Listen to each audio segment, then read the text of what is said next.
Au nom du Père et du Fils et du Saint-Esprit. Amen.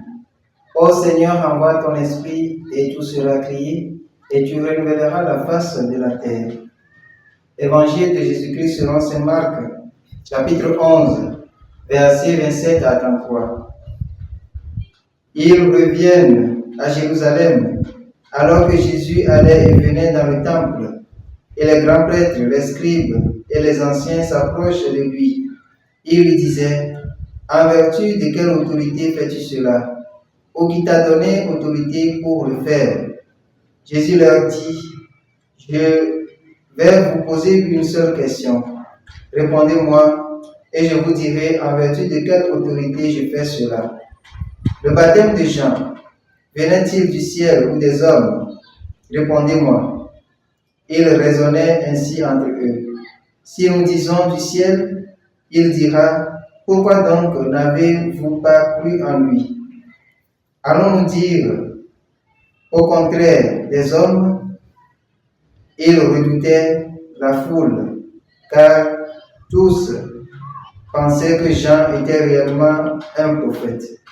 Alors ils répondent à Jésus: nous ne savons pas. Et Jésus leur dit: moi non plus, je ne vous dis pas en vertu de quelle autorité je fais cela. Acclamons la parole de Dieu. Louange à toi, Seigneur Jésus.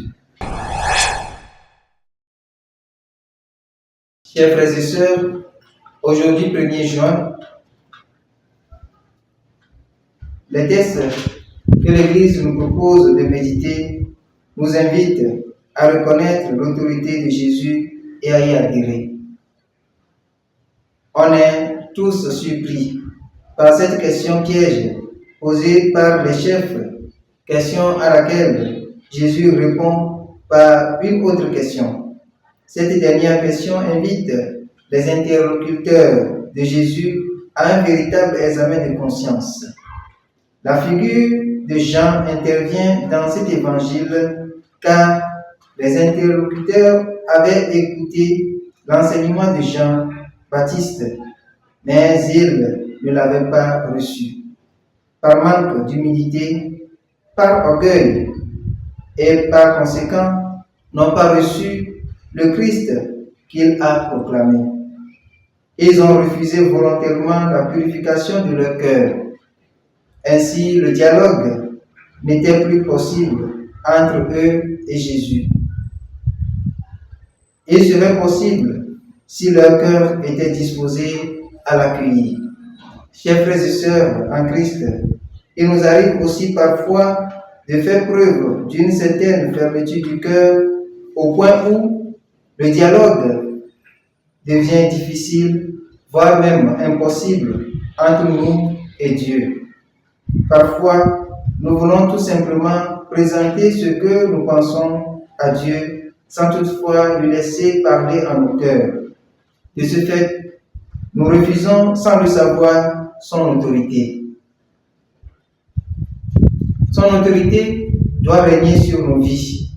Et si nous ne faisons pas preuve d'ouverture du cœur, il serait impossible d'y parvenir. Chers frères et sœurs, demandons la conversion de nos cœurs, afin qu'ils deviennent des cœurs pleins d'humilité, disposés à accueillir le Christ, afin que nos vies parviennent à une véritable transformation. Le Seigneur soit avec vous.